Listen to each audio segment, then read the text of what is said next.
Grabe yung breakout ko nitong nakaraan, hindi ko kinaya. Kaya sinubukan ko na talaga ang Derma Republic Serum.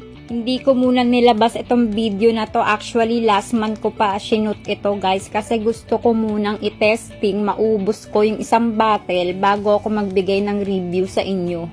Day 1 to 6, consistent ako naglagay sa mukha. Pati sa likod ko may pimples din. Nilalagyan ko rin, pero sa video na to, nakafocus tayo muna sa face journey.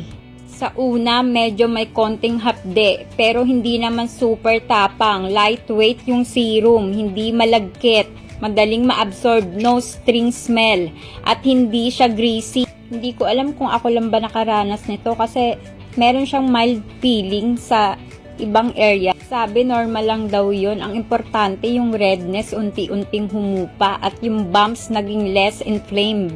Hindi ko ina-expect na ganito siya ka-effective sa 6 days. Hindi siya instant miracle pero may real progress talaga. Sobrang satisfying makita yung skin slowly calming down. Gusto ko talaga yung honest results kaya di ko minadali ang review. After 1 month of use, ngayon ko lang nilabas tong video para sure ako may epekto talaga. And yes, sa dulo ng journey ko, ubos na ubos ko yung serum. Walang tapon, sulit hanggang last drop. Kung may breakout ka rin, baka ito na yung sign mo. Comment breakout kung relate ka sa video ko. Share mo rin sa friend mong naghahanap ng solution. Follow mo na rin ako for more real skin stories. No filter guys. Just facts. Real talks, real results. Reveal your skin's true potential. Try Derma Republic Serum today.